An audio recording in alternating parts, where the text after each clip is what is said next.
Okay, so we've been in section 6. Now we're going to go into section 7 and 8. But first, section 7 is kind of weird because section 6, we're talking all about Oliver Cowdery and his gifts and desires. And then verse 7 happens, and then we go back, and section 8 and 9 continues to talk about his gift of translation and all of that stuff.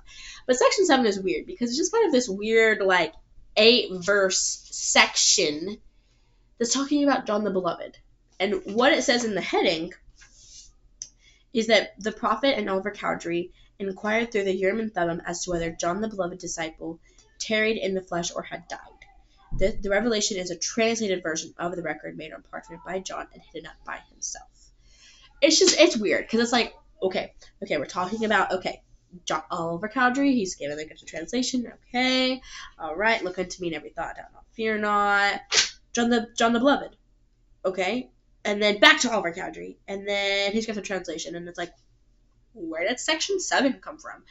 But it does have some good verses, so we're going to talk about it. And so we're going to read verse 1 in section 7, and we're going to read verse 1 in section 8. So, section 7, verse 1 says, And the Lord said unto me, John, my beloved, what desirest thou? For if you shall ask what you will, it shall be granted unto you. And if you keep reading, you find out that he wants to have power over death, that he can live and bring more souls unto Christ and be able to continue God's work. He wants to continue to serve, basically, which is actually really great. He doesn't just want to live so we can, see what happens in, 2,000 years. No, he, wants to serve God on the earth, which is pretty freaking awesome. Then, in verse 8, a very similar thing is told to Oliver Cowdery.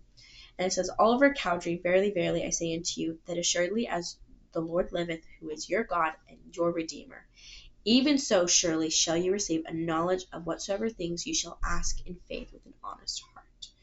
So first we're kind of told that desire that you have, if you ask, I'll give it to you. Which, as I talked about, I think it was either Monday or Tuesday, I talked about how we're given desires. That desire to serve a mission, that's given of God. Our desire to get married in the temple, that's given of God. Our desire to have a family, that's given of God. For me, my desire to go to BYU, that's given of God. Which some people might not agree with me, but that's how I feel.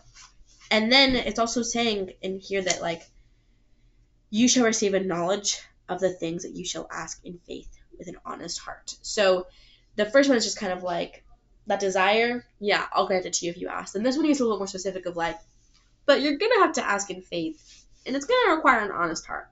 But I'll give you that knowledge that you're asking for.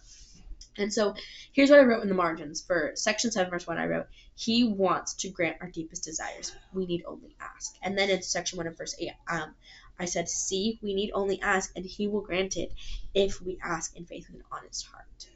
And so today, I want you to just kind of think about, what's your desire? Whether it's more of a long-term one, maybe you have this long-term desire to serve a mission, get married, or whatever is in the future. Or maybe it's a desire that you're having right now. Maybe you're having a desire to find peace over something that's been causing a lot of conflict in your heart. Or maybe whatever your desire is, take that to God. Ask him about it. And see what happens. Will he grant it to you? Will it take some time to grant it? Will he give you the knowledge? Will he give you advice? What's going to happen? We don't know, but we get to find out. And which I really love because I've been really into experimenting with something lately. And I'm not mean science-y experiments, things like that. I'm not a scientist. I don't mind my biology class right now, though. That's a whole different topic.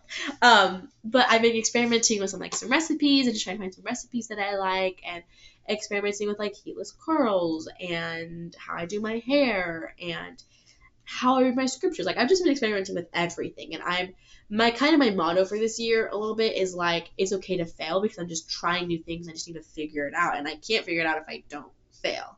And so you get to just kind of experiment today.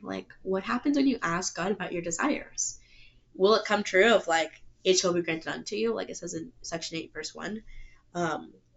You shall receive a knowledge of whatsoever things you shall ask in faith with an honest heart. Or maybe you experiment what does it mean to ask with faith and an honest heart versus a lack of faith and doubt and liar's heart.